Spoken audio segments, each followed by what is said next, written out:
सच्चे पत्रकार कभी सरकार के सामने नहीं झुकते और यही काम राजीव रंजन जैसे निष्पक्ष पत्रकारों ने कर भी दिखाया है, जिन्होंने बीजेपी की हकीकत सबके सामने रखती है।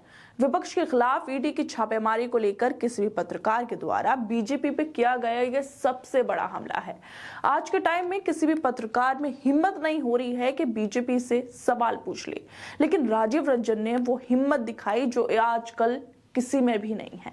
दरअसल सोशल मीडिया पे न्यूज़ 24 की एक वीडियो वायरल हो रही है, जिसमें एंकर पूजा राठौर विपक्ष पर हो रही ईडी के रेड को लेकर डिबेट कर रही हैं और इस डिबेट में पत्रकार राजीव रंजन के साथ ही बीजेपी प्रवक्ता सुखविंदर सिंह, आप कांग्रेस और झारखंड मुक्ति मोर्चा के प्रवक्ता भी साथ में डिबेट में बैठे हुए हैं। इनके अलावा और भी पत्रकार ग्राउंड से डिबेट में।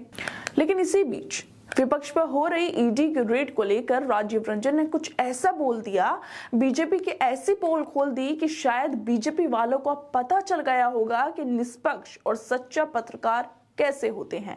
वो हर किसी को नहीं खरीद सकते हैं। दरअसल दिल्ली जल बोर्ड में कथित घोटाले को लेकर दावा किया जा रहा है कि बोर्ड ने टेंडर को जारी करने में 38 करोड़ की गड़बड़ी की है।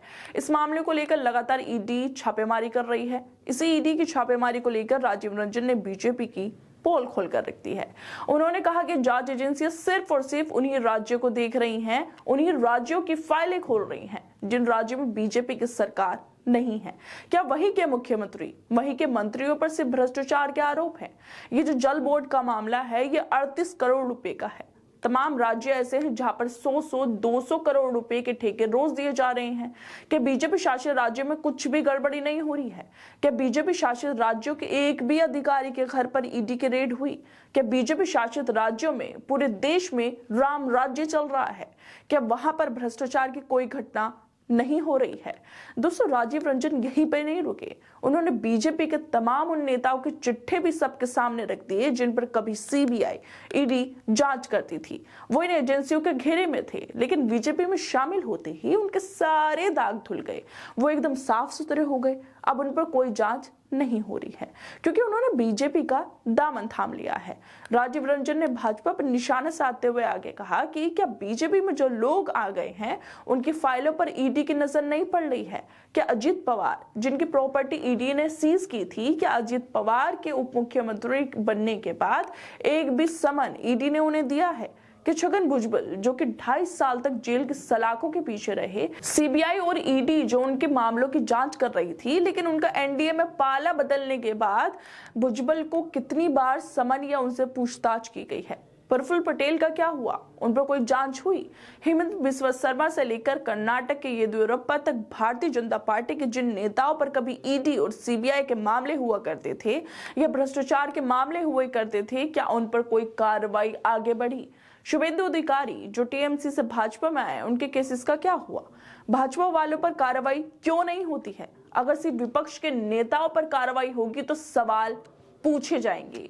सोचिए दोस्तों, आज के दौर में जब पत्रकारिता का बुरा हाल है, पत्रकार न रहकर भाजपा के प्रवक्ता बन गए हैं, ऐसे समय में राजीव रंजन जैसे पत्रकार डटकर मोदी सरकार से सवाल पूछ रहे हैं।